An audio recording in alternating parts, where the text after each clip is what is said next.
The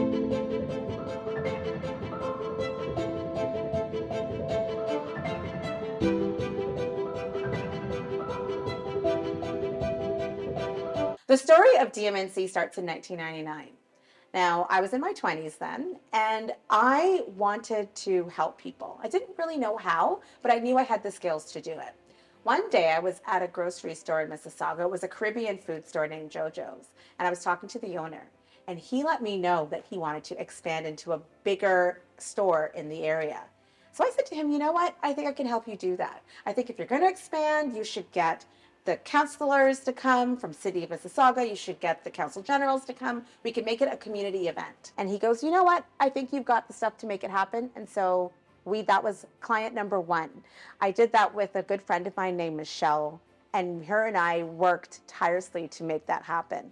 In the end, we had a fantastic event, and it was the beginning of me realizing that there were people in the community that wanted to do things really big, and that I could help make that happen. I was motivated to start my own business because although I was in journalism and I loved doing it, and I still consider myself a journalist, kind of once a journalist, always a journalist, there were people that were asking me to assist them in getting their stories out there.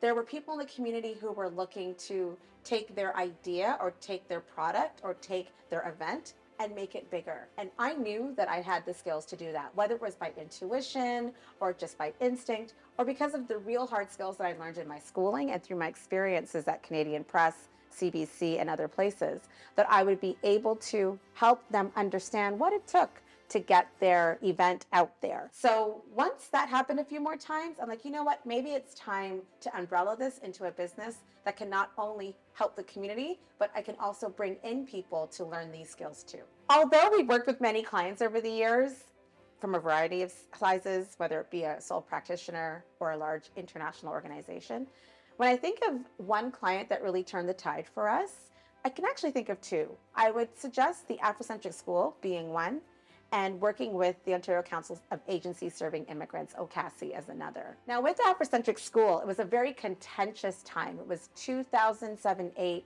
There was a movement of the community that was saying that they needed a school that serviced Black children in a different way through the TDSB.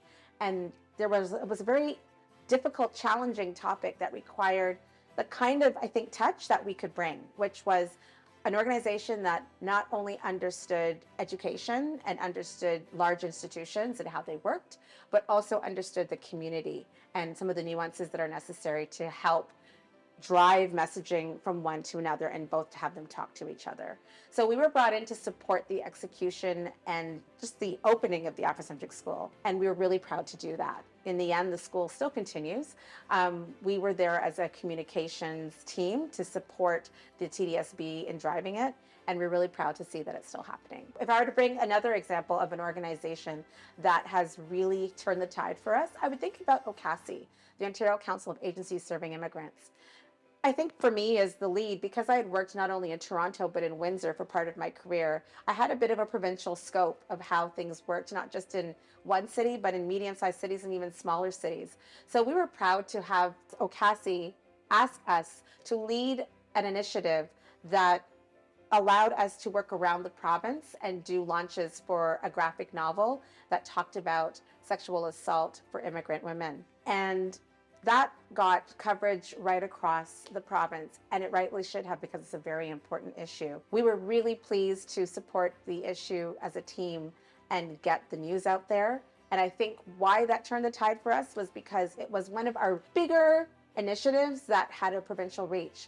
And our organization, while we do many things, not just for the city, because we have those tentacles in other parts of the province, it was an opportunity to stretch that. And I'm really glad that we had that chance and that story got out there. It's interesting to be at this stage of life because you can think about yourself as kind of when you were younger, it feels like yesterday, but you also know that a lot of time has passed and you're looking ahead as well. And the importance of mentorship has, when I look back, really helped boost me as a person and the business too. I was blessed to have people who believed in me from a very young age. Maybe it was because I was spunky, but when I asked them or said to them I could provide a service, in many cases, people believed in what I could do, and then as a result, what my team could do. And I'm really proud of that. And I think of people like Mr. Azan, who sat me down in the back of his salon many times when I had hard questions about how to do business, and he helped me figure some things out. And I think about Jeff Ansell, who was a TV reporter in the Toronto area for many years and then started his own communications business. And he would take time with me in early mornings and take me for breakfast to explain how he did business so that I can get insight into possibly doing it myself as well. And I think about people like Andrea Case, who was an early mentor of mine in the news space. She's an anchor on CTV News, and she provided me with just advice and confidence on how to work in the media, which I ended up doing years later. And there are many more mentors too. Avril Benoit, so many people, Andy Berry too. But these are people who boosted me and supported me and believed in what I could do. And without them, I know DM&C wouldn't be the entity that it is. So I'm thankful to them. One of the reasons I think DM&C has been really successful is because we've had fantastic people working on the team, and especially younger people. When people join our team, part of the reason why they say they really are happy to be part of it is because they see that we're serious about training and supporting young people. And we have worked with phenomenal young people in our tenure. And truthfully, those young people have taught me a lot about what's going on currently, new ways to look at things, new ways to approach things, and help keep me sharp and fresh. So mentorship goes both ways. It's not only that I am getting mentors from older people, as much as the younger people are on the team, they are also teaching me. So that's part of the magic of what we do. Giving back to younger people who are starting out in the field is a big part of my mission. I think that I know that I would not have had as many opportunities had people not poured into me. So it's important that I do the same for those who work with us and those who I come into the path with, where we're on the same page. I enjoy speaking to younger people about their path, their mission, their progress, their career, and guiding where I can, knowing that and encouraging them to really take a chance on themselves, especially if they want to start a business. It's not an easy thing to do, but if they find any value or any confidence in what I've been doing, I'm really happy to share my wisdom back to them. It's been interesting to see the business evolve over the past few years. When we started out, we were really of a particular era, to be fair, but we were also very much a writing business. It was more of a written content creation business. But as things have evolved and as the team has evolved, and those people on the team have different interests, I take pleasure in leaning into those interests to see what else we can do and how else we can stretch. For example, one of our team members is really interested in video. So once we learned that, we took chances on providing video services to our clients, and now it's a part of our business. So it's very important as businesses change, as client needs change, to be flexible enough to evolve with them as you can, while still staying in your lane, figuring out ways to support clients in unique ways.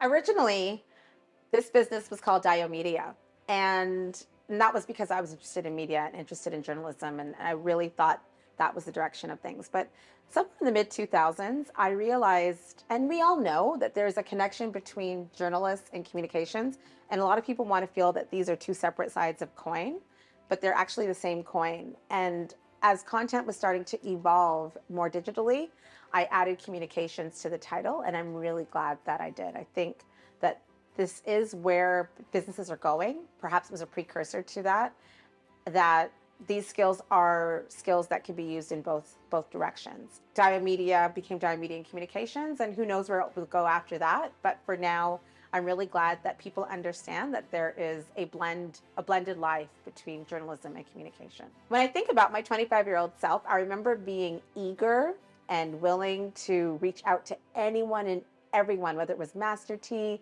Dwight Drummond, Andrea Case, anyone who could speak to me about what it was to be a journalist, because that was my goal. I was not afraid or shy to call someone and say, I'm going to be a broadcaster one day. You should know who I am. I want to train under you. I want to shadow. And I did that in New York City, and I did it in Toronto. I did it in different places. So for sure, when I advise people who are in their 20s and they're starting out their career, I encourage them not to be shy, to really reach out to folks. People do want to help if they see that you have promise and you're serious about what you're doing. So that part I'm really happy about. And I'm also really happy that I put a stake in the game and said at 25, I'm just going to start a business and see where this thing goes. And even if it was small clients to start with, or small contracts to start with, or bigger contracts later, I had a way to continue to generate income for myself and for others who were working with me. Also, in my 20s, I really believed in what I could do. And if I were to give advice to other people in their 20s and they have an idea and they're really passionate, believe they can do it, while they have youth on their side and while they can make their mistakes, if there are any mistakes to be made, and have their wins be big wins in their 20s, I say go for it. Because time waits for nobody, and you turn around and you're going to be in your 50s soon. And then after that, 70s soon. And you're going to look back and think, I wish I had done something or done that idea or tried that thing. And then, not that it's too late, but you just don't have that youth on your side. So as much as you are in your 20s, do the things, do everything, try it all, because you never know, it could be something that sustains for 25 and more years. When thinking about the importance of equity, diversity, and inclusion in our work, I think back to what the Toronto that I grew up in the late 90s. And the reason I actually joined CBC, I was part of the New Voices program, and they were desperately trying to have the station sound more like the city. And my role was to start including new voices in new communities and getting contacts from the city and in different communities and ethnic communities onto the air. And that gave me a hint as to what was going to be happening. If it was happening on CBC and there was a struggle there was a struggle everywhere. And that has continued for 25 plus years. So I think companies have caught up. Of course, the George Floyd murder really pushed a lot of communities to really think very critically about what they were doing.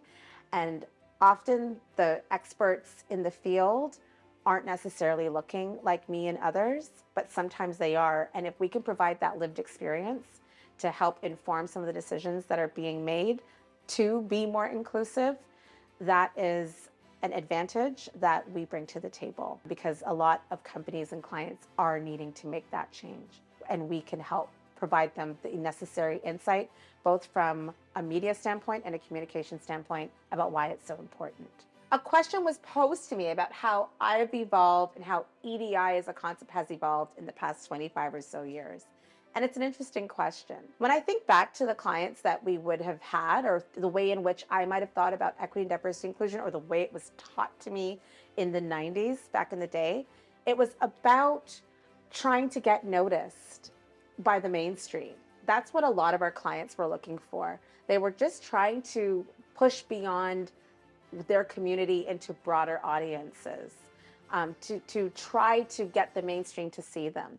And I think what has happened, if you will, is that the mainstream has recognized that the inclusion is necessary, whether they want to notice them or not, including them into the business case, including them into the work that's being done, is not only a business win, but also a community win and a culture win.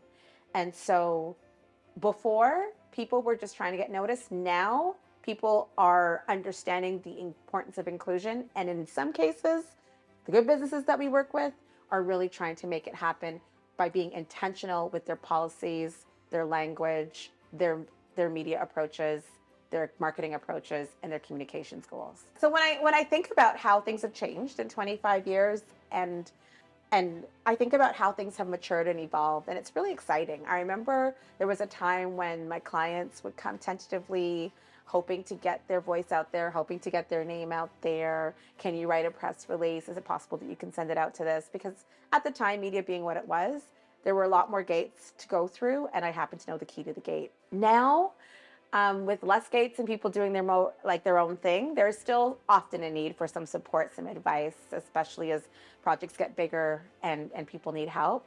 But what I'm really excited about is that people are less tentative, especially in Black communities in Canada, to step out there, to put their voice out there, to speak their piece, to let their story get out there. And they are coming to us because they know we can provide them with the service of supporting that story getting out there. But when they come, there's a lot less tentativeness than there was 25 years ago. There's a lot more boldness, and there's a lot more kind of swagger around letting people know that, yeah, I won't be silenced. I'm going to be out there. I'm as Canadian as anyone else, and I'll speak my piece. That is a change from 25 years ago. So in terms of what this looks like every day when you have a business, and is it snazzy, and do you have an office space, and is it busy with lots of people? It is now, but not exactly with the office space. Now we have a team where there are several people who have different roles. We work virtually for the most part, just for ease, and we get a lot done through collaboration. But there were many years of working long overnight hours. I'm thinking of the Afrocentric School in particular, where I'd be working into 3, 4 in the morning because I was so excited by the work. And I would just be there by myself, typing away and editing away and writing away.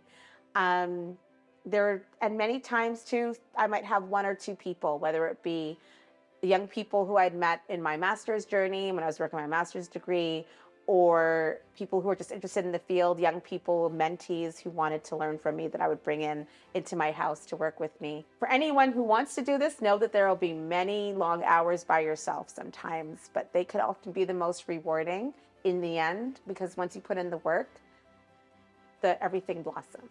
When I first started the business back in the day, when not everyone had laptops and personal computers, there was only 1 computer in the house, which was in my parents' bedroom. I would work out of my parents' bedroom because there was a television that I could switch it and watch TV while I was working, and that's where I did a lot of the work. My friend Michelle would come into the bedroom, we'd work together. I'd go into her house where the computer was, we'd work together. And as things evolved, I finally got my own computer, a massive HP computer with a big bubble hard drive that carried me for many years because I worked alone a lot. And it held so much information that when I had to give this up, I was actually really sad about giving up that computer. Eventually, I moved into laptops, and then I would bring in more people, which made it easier because I could now move from place to place and work with my collaborators. And soon after, I managed to work with Chantel and others, and we started to build a bit of a team, which was a bit of a newer evolution. We realized that there were a lot of younger people who were looking for experience, and we could provide them with that experience. So we managed to come together and offer an opportunity for people who were in school to join us on their internships, and we've been pleased to do that since 2020. Someone on my team asked me what a most valuable resource was in terms of books or things to read or things to watch in terms of learning what to do in this business. And my response to him was that it's actually people. People are your resources. Your family, your friends, people that you see on LinkedIn that you're just interested in their profile. People are open to be talked to once they see that you're serious and you have a mission or something interesting that you want to ask. People are your resource. There are many people my age group who can co-sign on that because they know we didn't have this social media life to try to reach out to folks or watch videos. So we had to actually reach out to actual people and get information from them and convince them that we were worth their time. And I would encourage any younger person who is looking to do something, or any person, regardless of the age, that wants to do something different, to reach out to people and make connections, because at the end of the day, at least for DM&C, that's how we've grown. It was through valuable relationships, making connections, and really being intentional and authentic and interested in the people that we work with. When I think about the fact that we are at 25 years already, it feels like you blinked and it just sort of happened. I think about the amount of people that have helped make this happen. From client number 1, I don't even know what number of clients we are right now. It is very stunning as it is moving to know that so many people had believed in us as their leader, to support them, to guide them, to help them with their storytelling. It is something I truly take a lot of joy in doing. And I've also taken a lot of pleasure in bringing people along with me for the ride through the people who I have employed, people who have interned with us, those who have supported us just through friendly emails, family, friends, all of that. I am truly grateful to everyone who has made this dream a reality. I don't know what the next 25 years will hold. No one does. But for sure, once we're in the game, we're still here to serve. And that is what we are about.